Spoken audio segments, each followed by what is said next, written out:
we have essentially decoupled what the government thinks is happening with what the capital markets needs people to know. And that's a really unique dynamic. Like, I mean, I'm not nearly as successful as Stan or have been in the markets as long as him, but in my 20 years, this is the first time I've really seen that. So just to give you a sense of this, you know, the markets are now acting to establish inflation expectations that the Fed just seems to not want to do anything about. And for just to give you guys a sense of this, like, you know, when in February, the markets really kind of had its first capitulation, what happened was that all of a sudden people digested all these facts that Stan just said and realized, wait a minute, like all of this money is going to drive prices higher. It's only going to get worse. I can't find any period in history where monetary and fiscal policy was this out of step with the economic circumstances. Not one. Famous investor Stan Druckenmiller has recently called that inflation is going to hit 10% within the next few years, and this will be catastrophic to most people. Welcome to Hyperinflation. In this video, Chamath Palihapitiya responds to these comments and speaks on superinflation and how it's only going to get worse. Is Bitcoin and crypto the answer? Also, only a tiny percentage of my viewers are actually subscribed. If you enjoy finance content, consider subscribing. It's free and you can always change your mind. Enjoy the video. And so what they did was they took the yield on the 10-year bond up by like 100 basis points. And the markets freaked out. They went from like 0.75 to 1.75. And the Fed came out and said, hey, hold on, nothing to see here. Everything's going to be fine. But then everything since then has been sort of leading to this realization. Commodity prices are up 50%. There's this kind of like joke that, like, you know, you see a bed of lumber moving across a railroad. That's like $1 billion of lumber just because of how expensive it is. You know, there are shortages everywhere. You'll be shocked to know that today, Chipotle put out the following guidance, which is they said they are increasing the minimum wage to $15 and that within 3 years, you can make $100,000 a year at Chipotle. Yeah. That is as much as some engineers and coders in the United States. Dara Khosrowshahi, the CEO of Uber, said on the Uber earnings call last week that the average hourly rate that some drivers in New York, Uber drivers in New York, were getting paid was $38 an hour. What? $38 an hour. So what does all of this mean? I think what Stan is trying to say... $100,000 a year. But we're in this weird place where we've decoupled the government institution that's responsible for fiscal stability, and then the overall capital markets used to work in tandem. And they're no longer working in tandem because you have a narrative and a set of data points that aren't supported by the facts. And so this is an interesting thing. So in the CDC versus the American people example, there's no way to push back, right? I mean, governors can act independently, cities will act independently, but at the end of the day, you know, the teachers' unions are working with the CDC, the school camps have this guidance, and you're stuck in this morass. In the capital markets, that's not necessarily true. And so you can change and you can re-rate asset prices based on sentiment. And I think what everybody is saying in this example is we're past the emergency. We've put too much money in the economy. We need to reopen, and we now need to face the fact that there are massively rising prices, which means that there will be inflation. And if you don't act, the capital markets will continue to act for us. And so this is an example today where you're just seeing a bloodbath in the markets. And by the way, the only time that two government officials tried to be on the either side, Janet Yellen last Friday kind of casually in an interview kind of put her toe out in the water as Treasury Secretary and kind of said something that said there could be inflation and literally was hand slapped and had to put out something that disavowed her comments less than 24 hours later. So that's where we are. There's a bloodbath in the markets today, and there's been one for the last couple of months. And in particular, all the growth stocks have been hammered. And just to build on what you're saying, Chamath, so there's an announcement today. There's some data that the inflation, the CPI, is up 4% and climbing. And so people are now pricing in big interest rate increases. And so that makes growth stock, that hammers growth stocks because all the earnings are in the distant future. And so they get now discounted at a higher rate. And so the valuations get absolutely hammered. So, it's absolutely souring. The markets are basically souring on this Biden agenda. And, I'm beginning to wonder if Biden's going to be a Jimmy Carter here, because frankly, all he had to do was leave things well enough alone.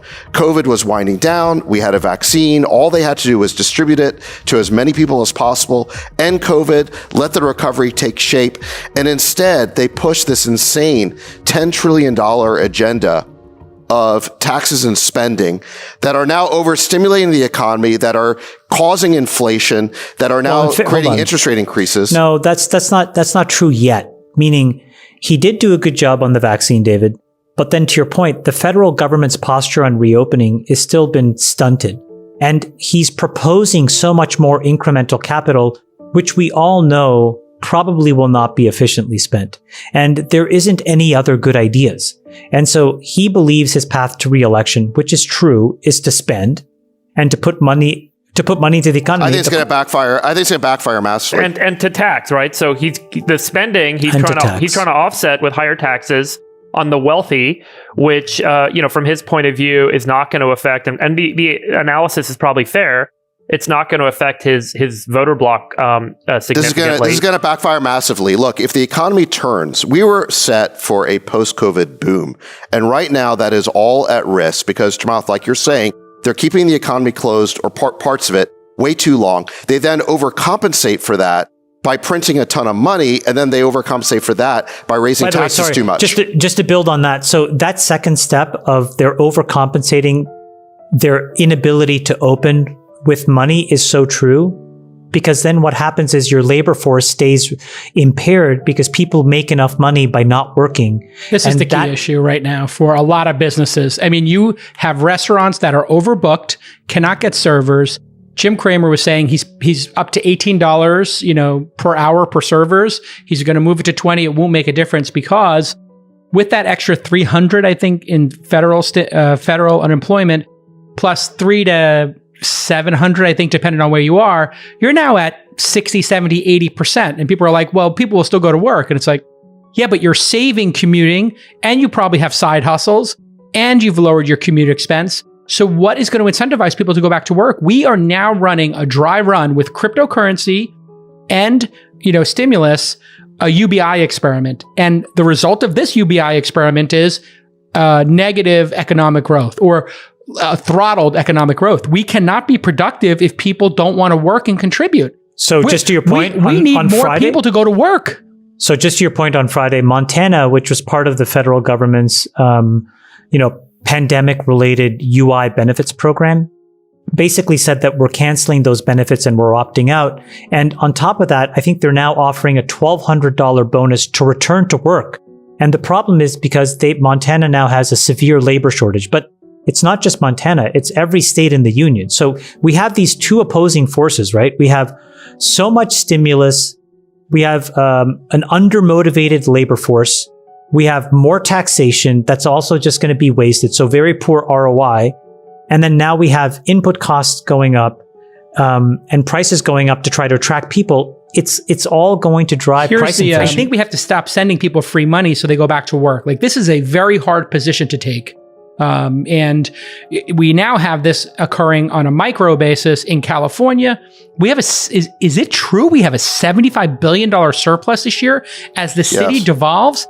Yeah, and now we're going to take that, and instead of lowering taxes and maybe trying to get Tesla or Oracle or other venture capital firms that have left, instead of doing that, what could we do, David, with that $75 billion? So great point. So the $75 billion surplus, 1/3 of that is from the federal bailout, which obviously we don't need, and that's the money printing that's coming out of Washington. So we're giving that back, right, to another state that could use it? Good luck. Exactly. Yeah, no. Okay. The other 2/3 is because last year we had all these unexpected tax receipts from the stock market boom. And so you had all these California taxpayers paying capital gains on that.